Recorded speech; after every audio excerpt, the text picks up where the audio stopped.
What's up guys, back with another Eternal review, and this time it's Makkari, played by Lauren Ridloff. I actually took a few days break to put some job applications in since I'm still job hunting after graduating. It's going mediocre so far, so wish me luck. Anywho, if you missed any of these other reviews, you can just check it out right up here in the cards, and I'm not sure yet if I'm going to put a voting poll out for these two guys left, because I think it's pretty clear that Spider-Man's going to win, but I kind of want to finish off the Eternals line, so we will see, so stay tuned. Anywho, with that said, let's go and bust her out of the box and take a closer look. Starting with the box, we get the usual front for the Eternals Legends box, and then the side has the glam shots, which is in full on the back, which actually looks pretty nice. The likeness is actually pretty good to Lauren.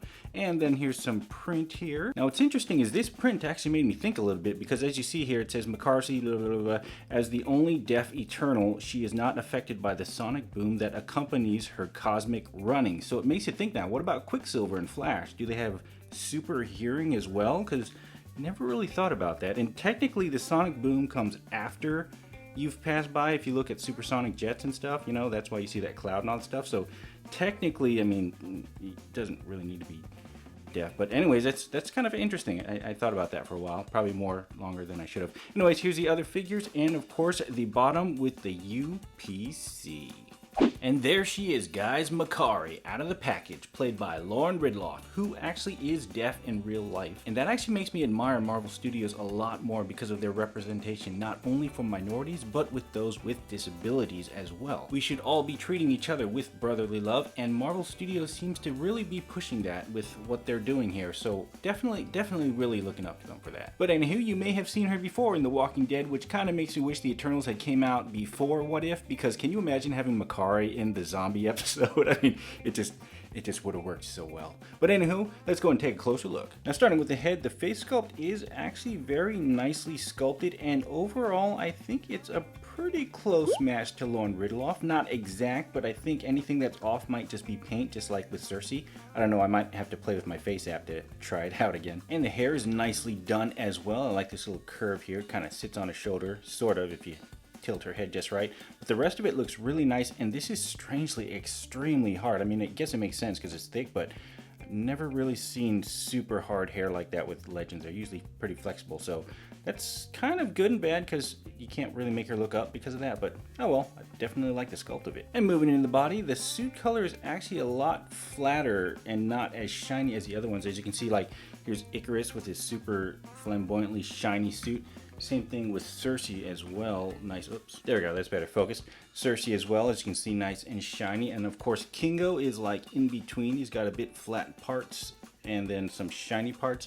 So with Makkari, they really went all out flat color with this one, which isn't bad because it still looks nice. The sculpting, as you can see with the line details and everything, looks great, fantastic.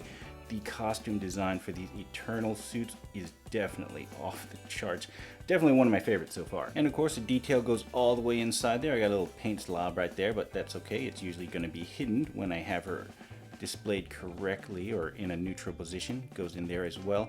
And her arm has nice details and paint as well. I really like the silver on the inside. I don't know why, there's just something really kind of futuristic and just sci-fi about that, the inside silver, which is really cool. I like that. And of course her hand here, loving that right there. You don't see that very often. Well, technically it's a Spider-Man hand, but honestly she's you know, it's like, what's up? So yeah, definitely surfer, cool. Anyways, then you gotta shake your hand. Actually, you know what, since she's deaf, I'm guessing this may be something symbolic, so I looked it up, and this is actually the sign language symbol for I love you. So that is actually a really nice touch by Hasbro, so great job. And moving into the legs, we got more nicely sculpted detail as well, nice and shiny silver. I really like that, how it just has this nice flow to it, and it's soft as well, so if you wanted to move her legs up and so, it does get out of the way. Same thing for the back, you can lift that up and go all the way back if you needed to, so that's definitely a plus. Nice detail back there as well. Then going into the lower legs, you have the kind of half boots going on there and some pretty plain looking feet.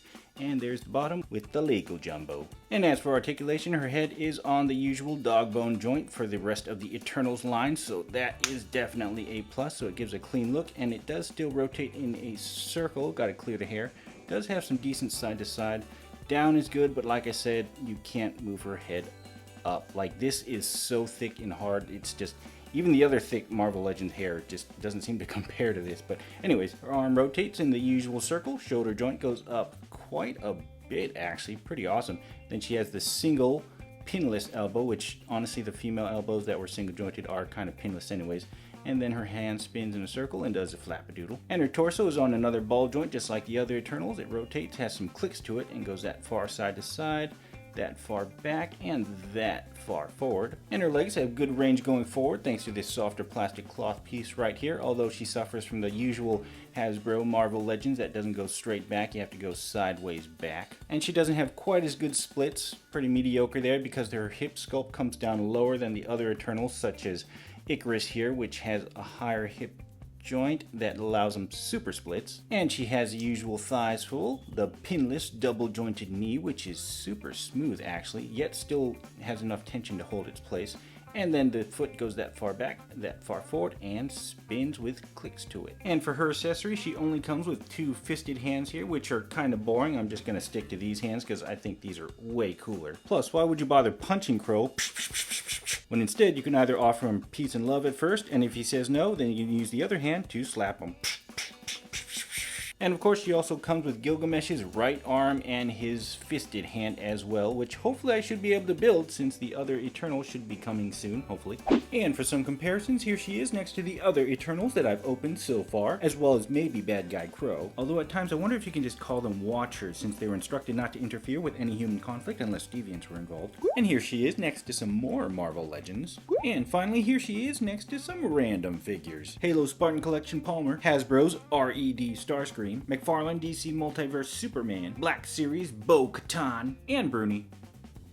Well guys, overall she's another great addition to the Eternals line, and I definitely can't wait to get all of them, then I can line them all up, which would look so cool. And of course next up will be one of these two guys. Like I said, I haven't decided on a voting poll yet, although I kinda do just want to finish the Eternals figures that I've gotten, so Phastos may be next, but you never know, so stay tuned. And of course go ahead and subscribe, then you can be first to know whenever those videos come out. And if you want to drop the I love you symbol that she has going in there in the comments, go ahead and do so. And with that said, thanks for watching, and I'll catch you guys in the next video.